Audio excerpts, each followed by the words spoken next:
फूलमती काकी, अंजलि दीदी के लिए शहर से फोन आया है, जल्दी से भेजो दुकान पे, नहीं तो फोन कट जाएगा। हाँ हाँ बेटा, अभी भेजते हो। अंजलि बेटा, तेरे लिए शहर से फोन है, सब काम छोड़ के जल्दी जाके सुन ले, नहीं तो फोन कट जाएगा। हाँ माँ, अभी जाती हूँ, जरूर मीनाक्षी दीदी का फोन आया होगा। हाय अंजलि। नमस्ते दीदी, मेरा मतलब हाय, कैसी हो आप? यहाँ तो सब ठीक है। मामा मामी कैसे हैं? तू कैसी है?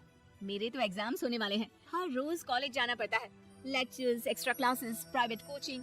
ओ मैं तो इतना थक जाती हूँ, क्या बताऊँ।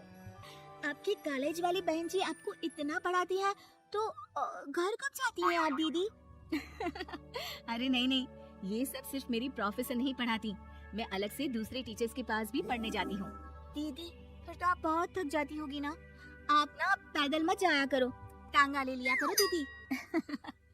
नहीं मेरी भोली बहन, ना मैं पैदल जाती हूँ, ना ही यहाँ टांगा मिलता है, मैं बस से जाती हूँ और थोड़ी दूरी के लिए रिक्शा ले लेती हूँ। सच्ची? वहाँ पर टांगे नहीं बस चलती है? वाह, वो भी हर रोज?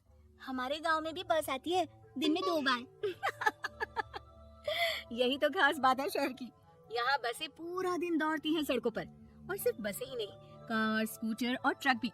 और तो और थोड़ी दूरी पर तो हवाई जहाज भी है, जहाँ से हवाई जहाज आसमान में उड़ते हैं।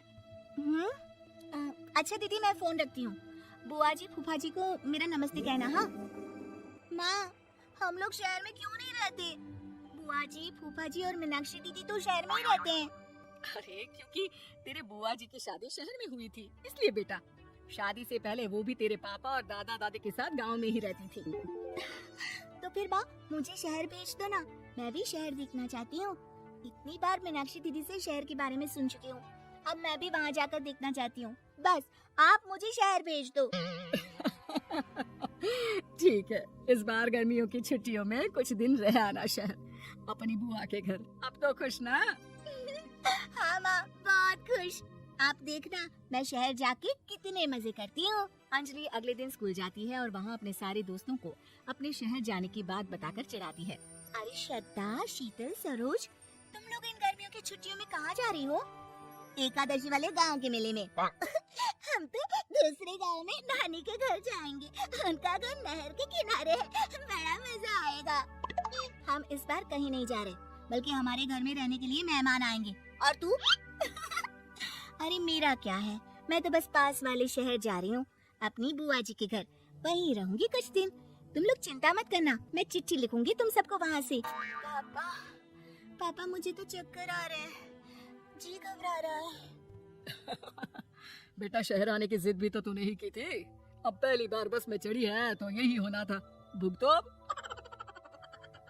अरे मामा जी, अंजलि, आप लोग आने से पहले बता तो देती, मैं लेने आ जाती बस स्टैंड तक। आओ आओ भैया, आओ बेटी अंजलि। माँ बुआ जी कैसे हैं वहाँ, और भाभी कैसी हैं? सब ठीक है, बस अंजलि जिद कर रही थी कुछ दिन आप लोगों के साथ रहने की, सो छोड़ने आ गया। दीदी आप मुझे शहर घुमाने ले जाओ ना, मुझे भी शहर देखना है। हाँ हाँ चल, तैयार हो जा जल्दी से। अंजलि तैयार होने जाती है और कुछ देर बाद जब बाहर आती है तो अरे ये क्या कर दिया तूने? मार्केट तक ही तो जाना है, इतनी डार्क रेड लिपस्टिक, इतने बड़े बड़े झुमके और चूड़ियां और चेहरे पर इतना सारा पाउडर। मेरी बहन ऐसे नहीं चलेगा, जा और ये सब हटा के आ। अरे कैसे, क्यों? मैंने शहर आने के लिए इतनी मेहनत से ये सब इकट्ठा किया था, और वैसे भी मैंने देखा है मोहल्ले की राधा काकी की टीवी पर एक फिल्म चल रही थी, उसमें हीरोइन ना ऐसे ही तैयार होकर जाती है घूमने। सब पता है मुझे, मैं तो ऐसे ही जाऊंगी दीदी।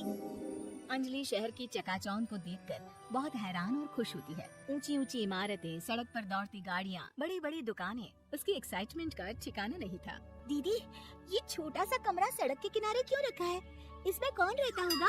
ये कमरा नहीं, पीसीओ है, पीसीओ। यहाँ पर लोग फोन करने आते हैं सिक्का डालकर। ओह, हमारे गांव में तो दुकान पे ही जाते हैं बात करने। अच्छा चल, तुझे रेस्टोरेंट में खाना खिलाने ले चलती हूँ। Excuse me, 2 plate noodles please and 2 Cola. Meenakshi को ऑर्डर प्लेस करते हुए अंजलि बहुत ध्यान से देखती है और थोड़ी ही देर में ऑर्डर लेकर वेटर आ जाता है और खाना टेबल पर रख देता है। अरे ये लंबी लंबी सेवइयां खाते कैसे हैं दीदी? और इसके साथ कोई अचार, प्याज, मूली कुछ भी नहीं दिया? बस ये छोटा सा पेट खुजाने वाला दे दिया है। गांव में तो छोटे छोटे चावल ही होते हैं जो कि हाथ से ही खा लेती हूँ। अब इसे कैसे खाऊं दीदी? एक्सक्यूज मी, एक चम्मच प्लीज, और लिटिल प्याज और अचार और मूली और एक गिलास मट्ठा, वो बाद में।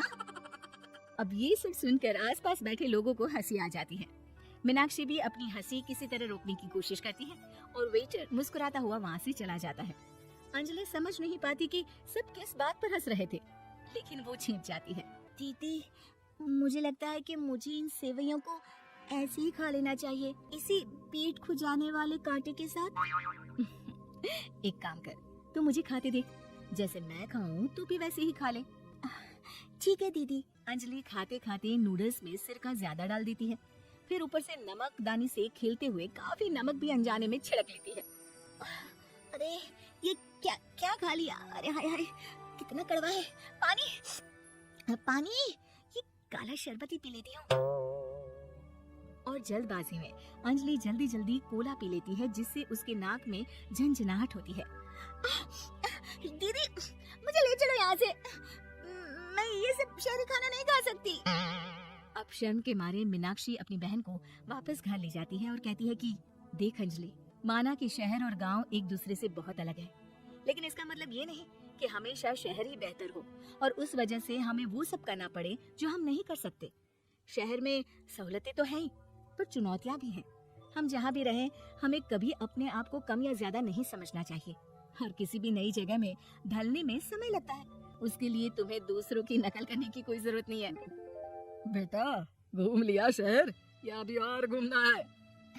नहीं पापा, मैं अपनी गलती समझ गई हूँ, आप गांव ही ले चलिए मुझे।